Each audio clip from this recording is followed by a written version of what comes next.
How you guys doing? My name is Stephen Alexander, and this is my testimony of how I came to meet Jesus Christ. So I come from West Indian background, originally born and raised in Brooklyn, New York, Flatbush to be exact. My parents from Jamaican and Trinidadian heritage, and grew up in a very rough environment. My family had a lot of generational curses. My father, for one, 13 kids in all, about like 5+ baby moms.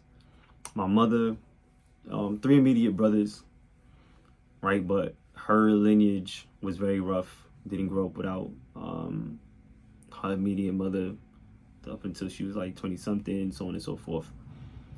And my father, I come to recently find out he dealt with self rejection, and possibly of others, passing down a big generational curse, I'd say, of lust. So going back, I started off in a very rough environment. My household was very hostile. Me and my brothers used to fight a lot. You know, my mother, she was working. She said she worked 3 jobs. Well, she did work 3 jobs. She worked 3 jobs for each of us at the same time, and it was crazy. It was a different type of living that we had to deal with. But we ended up having to also deal with the neighborhood, and if anybody knows anything about Flatbush, Brooklyn, it's rough. It's definitely rough. White chalk outline, meaning like bodies, no parking, gang violence everywhere. I'm in the hood, and then fighting at school, fighting at home, everywhere, right? It was rough. Then also, from a very early age, I realized that I dealt with things in the supernatural.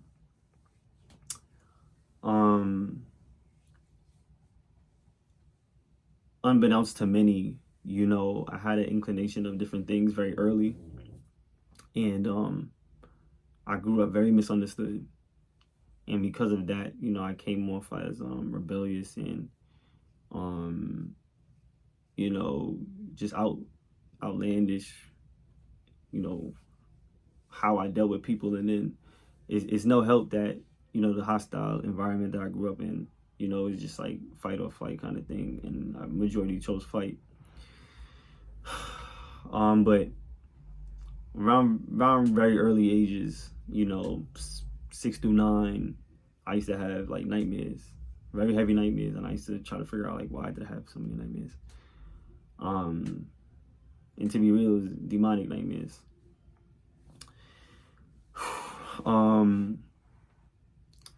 I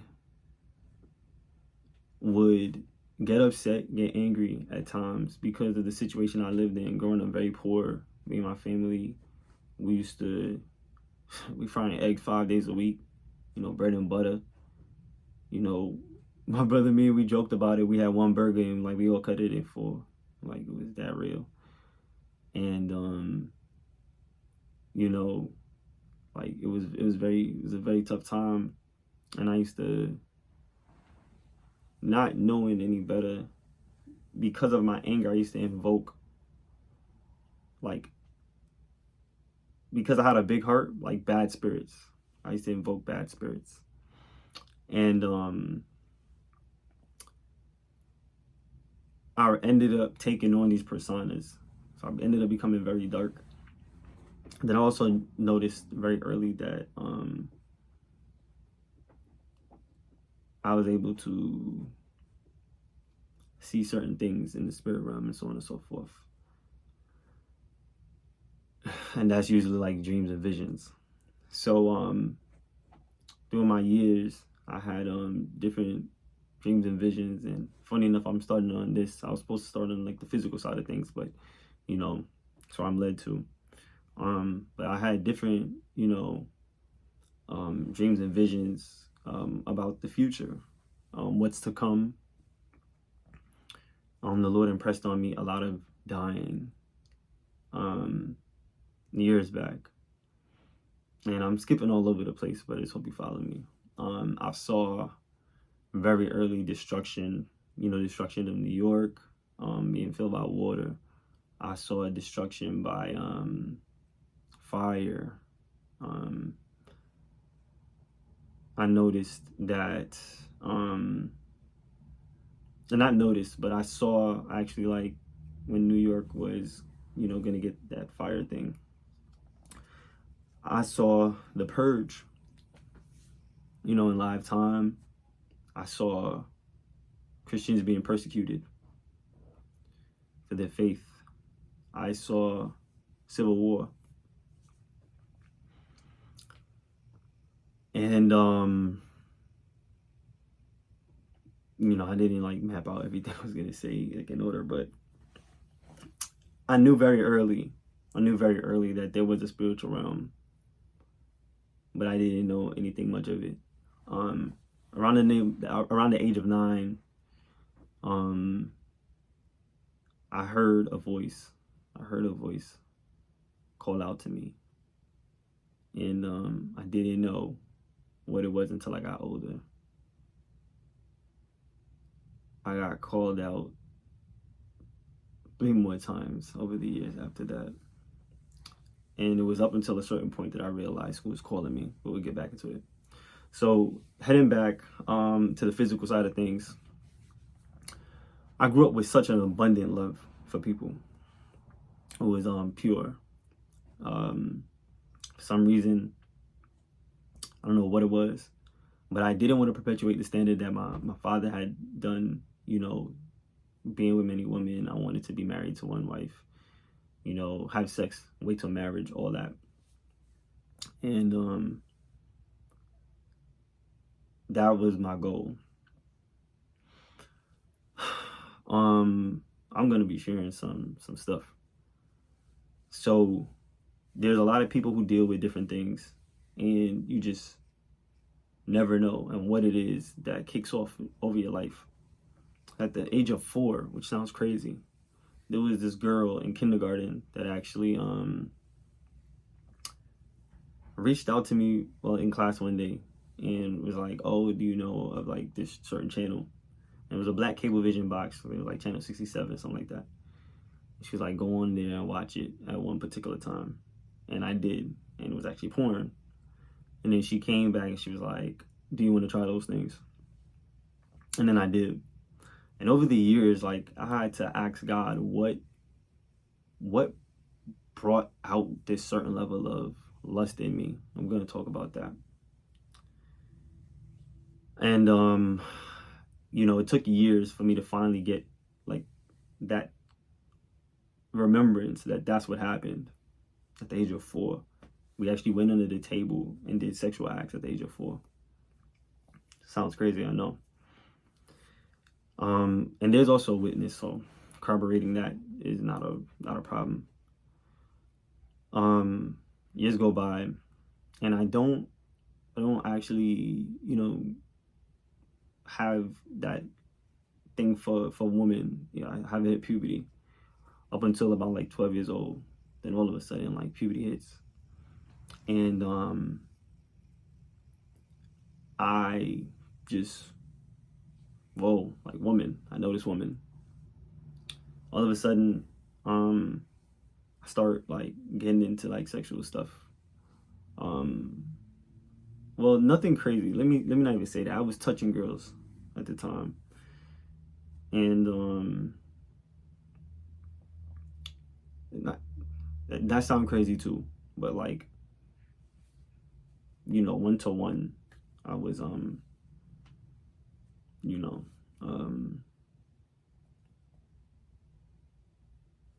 like you would feel up with people, whatever.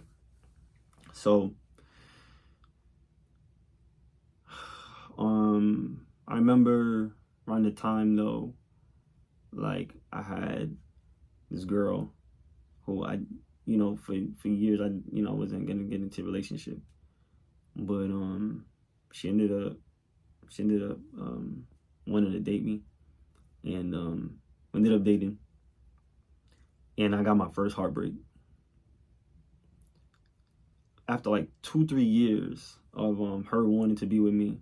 I ended up dating her, and I just got my heart broke 3 months, and from there it just opened the door. This unbridled love opened the door, and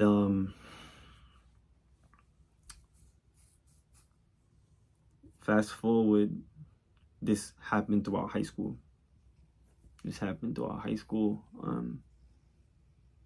I kept giving chances after chance after chance, and my heart kept getting broken. Now, as I said, I was already, I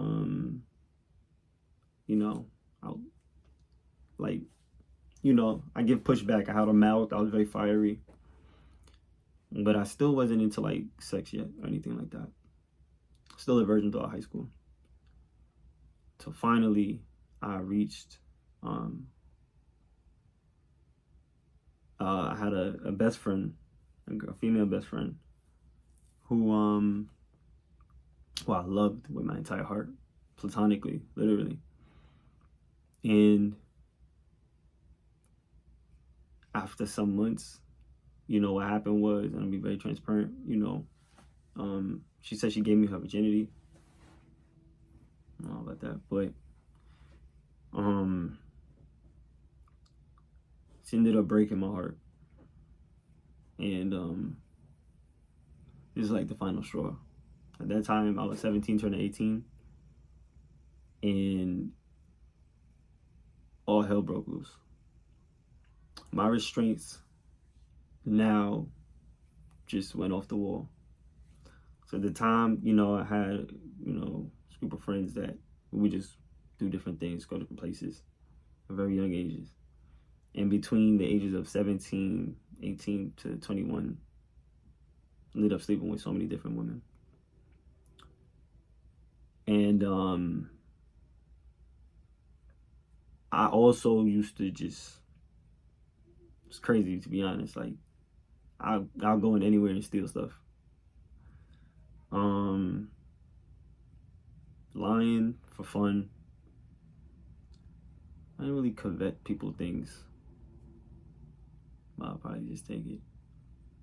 Not from people though. What else? I'm trying to think of the honor your father, your mother. Me and my mother, I used to love her. I love her now, but I used to love her like OD. And then all of a sudden, like, me and her relationship was horrible.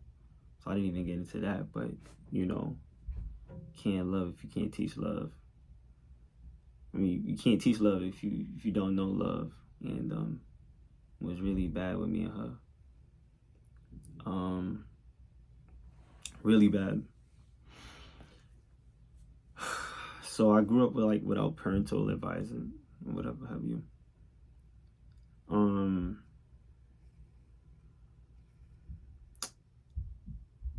Where we at? Right. So honor your father, your mother. They didn't do that. So it was like really bad,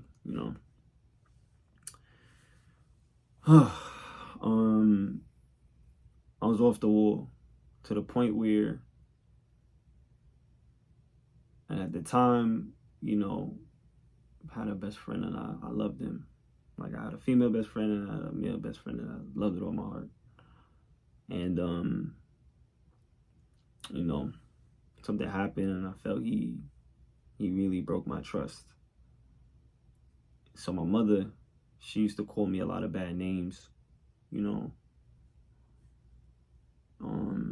She don't do this no more, but like, you were this, you were that, and I internalized those things, and I became those things after a while. Even though I wasn't, I was just misunderstood. I felt like there was favoritism as well, my sibling. because they got along. Over the years, you know, I had teachers, friends not understand me, teachers speak ill on me, bad on me, say I ain't gonna be nothing, all type of whatever have you. And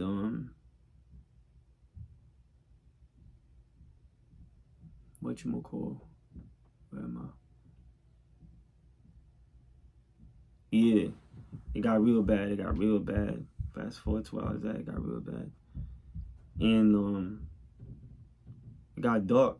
It got real dark to the point where I ended up getting void, like void of all emotion. And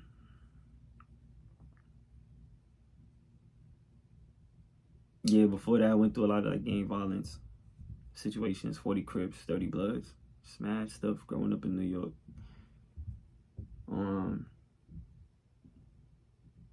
So it was a lot. It was a rough life.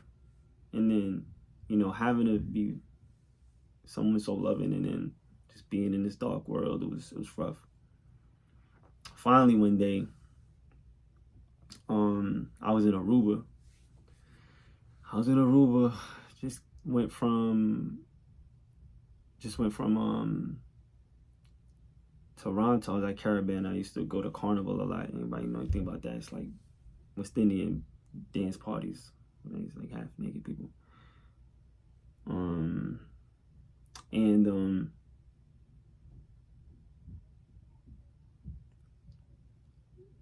if anybody doesn't know, that's like raising an altar to different gods. So where am I? Yeah, so I was in Aruba, and I said I was gonna start smoking weed at the time for this week. I was going from Caribbean to smoke a lot of weed. And fast forward, like, and this like true story, I didn't know how to roll weed at the time.